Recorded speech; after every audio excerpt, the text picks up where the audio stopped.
You don't necessarily need any gym equipment, but I don't think that's what you want to hear. So let's dive into some of the pros and cons of the different types of gym gear, and I'll share my personal experience in hopes that it will help you decide on what you think is worth it for you. So let's go over it.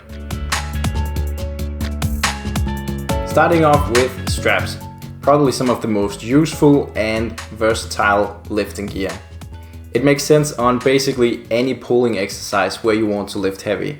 And even if you are a true novice right now, you probably won't need it for the first few months, but realistically you'll quickly reach a point where your back and your legs will grow stronger than your forearms are. Or if you just have a very long workout, you might get fatigued and your grip will give out faster than those bigger muscles will. So straps are great lifting gear. I would highly recommend it for just about anyone. Just as a side note, I used to have a pair of cotton straps which were not high quality, and they tore while a friend of mine was deadlifting using them. So definitely be sure to get some kind of high quality straps. The ones that I have are Iron Mind nylon straps. I've seen pulls with these be performed by world-class athletes, so I have no doubt that they will hold out for anything that I'll probably ever be able to pull. Having straps doesn't mean you should skip out on forearms. They're still an important muscle to work, not only for the looks of it, but also so that you don't have to rely completely on straps. You only want to use them for your top sets, basically. Now, lifting belts, I don't think they are as necessary as straps are, for example. But they're still a great piece of equipment, and you can use them on heavy exercises where you can get something out of stabilizing your core. So typically it will be used for deadlifts, bend over rows, squats. Some people use them on bench press as well, but you're just gonna have to experiment with that and see what works for you. The whole idea behind it is that you brace into it and it stabilizes your core. So you can lift a few more pounds and overload your muscles just a little bit more.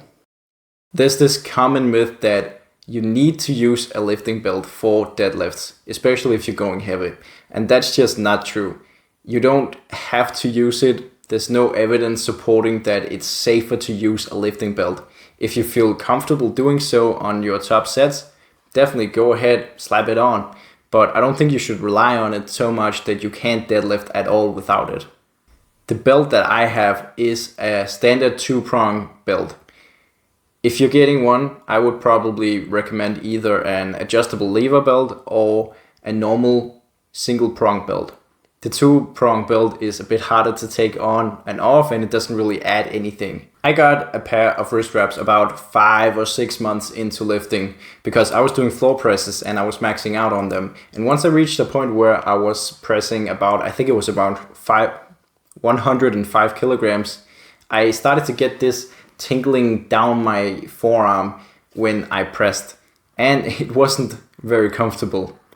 So I tried to buy some wrist wraps in hopes of that solving my issue, and it did.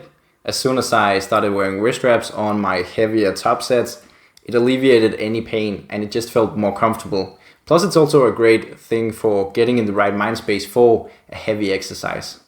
The ones that I have are from Gasp. I don't think brand matters much in terms of wrist wraps though, but they're great for presses really. So overhead pressing, bench pressing, close grip bench pressing, whatever.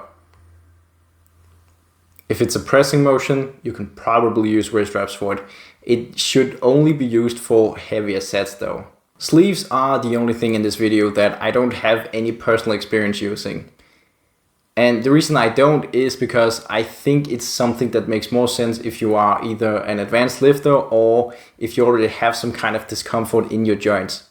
Now what I'm referring to here is specifically elbow sleeves and knee sleeves. It's used to compress the joint and help you become a little bit more comfortable. From what I've heard, it should also add maybe just a few pounds to your lift of choice, but I think comfort is the main use for it. So it might make sense for me in the future. Right now, I just don't see it.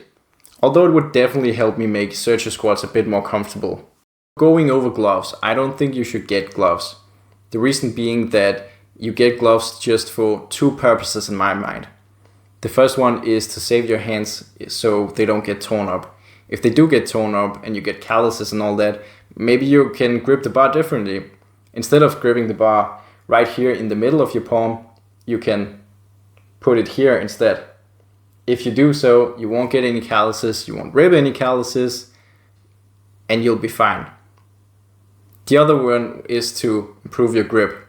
Now, if you want to use gloves to improve your grip, it would make more sense, at least in my mind, to use chalk or lifting straps instead.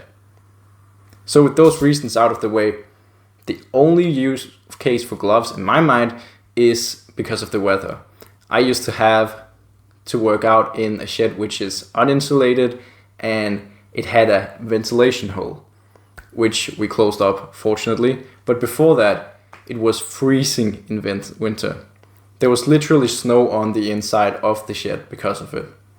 So I couldn't grip the bar at all because it was just freezing. It hurt my hands. And that's why I have gloves. There are basically 3 types of shoes that you can get for general fitness as a whole. The first one is a standard running shoe.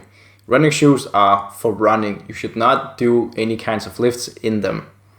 If you're not doing, any types of movements where you have your feet on the ground, deadlift, squats, those types of things, sure, feel free to go ahead. But if you are doing any of those types of things, you should probably get one of the next 2. The next one is a deadlifting shoe. They are completely flat. Some people prefer to deadlift barefoot, using barefoot shoes, or with a standard deadlifting shoe which is just completely flat. These can be used for squats as well if your ankle mobility allows it, which brings us to the next type of shoe, which is a squat shoe. They have an elevated heel, so it's kind of like having a squat wedge but in your shoe. These should not be used for deadlifting though.